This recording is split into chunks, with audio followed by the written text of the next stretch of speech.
लड़के की लाइफ में एक ऐसा फेज आता है जब वो सबसे दूर हो जाता है। सबको लगता है एटीट्यूड आ गया है, बट इन रियल लाइफ वो बस थक गया होता है सबके सामने खुद को एक्सप्लेन करते करते, एंड अब बस वो शांत रहना सीख गया है। क्या आपकी लाइफ में भी अभी एक ऐसा ही फेज चल रहा है? क्योंकि मेरी लाइफ में तो यही फेज चल रहा है। ये एक ऐसा फेज है जहाँ बंदा लोगों से मिलना बंद कर देता है, कॉल्स नहीं उठाता है, पार्टीज में नहीं जाता है, किसी से बात नहीं करता है। सबको लगता है कि वो तो बोरिंग हो चुका है, बट सच में वो अपनी लाइफ को बिल्ड कर रहा होता है और अपने आप को टाइम दे रहा होता है। उसके लिए अब दोस्तों से मिलने से ज्यादा, लोगों से मिलने से ज्यादा खुद से मिलना जरूरी हो गया है। क्योंकि रियल लाइफ में आप जितना भी लव से एक्सपेक्ट कर लो या फिर किसी भी चीज से एक्सपेक्ट कर लो, जब तक आप खुद से खुद को टाइम नहीं दोगे और खुद से सारी चीजों को एक्सप्लेन नहीं करोगे, तब तक कुछ भी नहीं होने वाला है। और जितना ही आप बाहर की दुनिया से दूर रहोगे और अपने गोल से कनेक्टेड रहोगे, उतना ही आपके लिए बेहतर रहेगा। लाइफ में जो एक्सपेक्टेशंस होती है ना आपकी, वो आपको सिर्फ खुद से ही रखना है और खुद से ही उन एक्सपेक्टेशंस को पूरा करना है। क्योंकि ये कभी भी मत सोचना कि आपकी जो एक्सपेक्टेशन है उससे दूसरा बंदा जो होगा वो आपकी एक्सपेक्टेशंस पर उतर पाएगा, क्योंकि सबकी अलग अलग लाइफ्स होती है। इस फेज में चिल करना नहीं, इंप्रूव करना इंपॉर्टेंट होता है। एंड वो खामोशी जो होती है आपकी, वो काफी ज्यादा डेंजरस होती है। और जब कोई भी बंदा खामोश हो जाता है तो वो एक्शन लेना शुरू कर देता है। जब कोई भी एक्शन लेना शुरू करता है तो उसकी लाइफ चेंज होना शुरू हो जाती है। और अगर लाइफ चेंज होना शुरू हो जाती है तो सबको पता लगना शुरू हो जाता है कि लाइफ में एज अ मैन अगर आप इंप्रूव करना शुरू करोगे तो ये फेज कभी ना कभी आपकी लाइफ में आएगा ही। जब आप बिल्कुल लोनली हो जाओगे,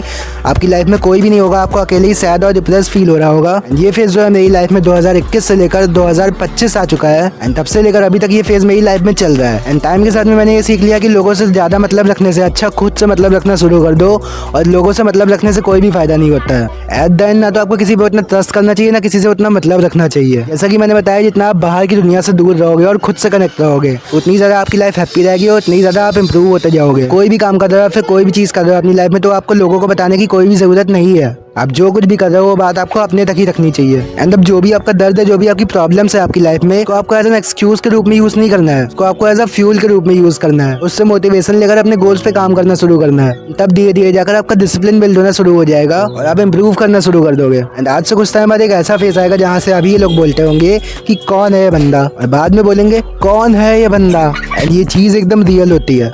एंड इस चीज के लिए आपको अकेले जाकर सब कुछ इग्नोर करके अपना काम करना ही पड़ता है, क्योंकि इसके अलावा और कोई रास्ता भी नहीं होता है आपके पास में। अगर आप अपने गोल्स में टाइम लगाओगे तो एक सी बात है कि ना तो आपको दोस्तों के साथ टाइम स्पेंड करने का मौका मिलेगा, ना तो फैमिली के साथ में मिलेगा, ना तो लव के साथ में मिलेगा। अब तो करना ही पड़ेगा ना आपको किसी ना किसी चीज का। तो आज आप भगवान से कुछ मांग रहे हो तो ये बात भी आपको जाननी पड़ेगी कि उसके लिए किसी ना किसी चीज का आपको त्याग करना पड़ेगा। अपने समय को सही जगह पर लगाना पड़ेगा, क्योंकि वो समय भी आप बर्बाद तो ही ना कर रहे हो। जो समय आप अपने लव्ड वंस के साथ स्पेंड नहीं कर पा रहे हो, उसी समय को तो आप इसीलिए तो लगा रहे हो ना और चीजों में कि आगे चलकर आप उनके साथ अच्छा टाइम स्पेंड कर पाओ, आगे चलकर आप और ज्यादा बेहतर बन पाओ, आपके पास ज्यादा पैसे हो, आप और ज्यादा बेहतर बन पाओ। कहीं ना कहीं तो आप अपने टाइम को सही जगह पर ही तो लगा रहे हो। उसके लिए बस आपको इस चीज का त्याग करना पड़ेगा कि जो आपका अभी का टाइम है वो आप बाहर की चीजों में मत लगाओ। क्या फायदा भी है बाकी लोगों की तरह बनने का, जो कि सिर्फ शो करते हैं फालतू की चीजों का, जो कि रियल लाइफ में उनकी होती भी नहीं है। क्या फायदा है ऐसी लाइफ जीने का जिसमें आप अपने आप को ही नहीं जान पा रहे हो, अपने आप से ही मतलब नहीं रख पा रहे हो, खुद को ही नहीं पहचान पा रहे हो और खुद से ही ग्रोथ नहीं कर पा रहे हो। आपने एक बार ना अपनी लाइफ में ग्रो करके कभी देखा ही नहीं है। आप एक बार अपने टाइम को उठा के अपने पर्पस पे लगा के देखो और इन चीज़ों में लगा के देखो जहाँ से आप ग्रो होते हो। फिर जब आप ग्रो होना शुरू हो जाओगे और आपकी लाइफ इंप्रूव होना शुरू हो जाएगी,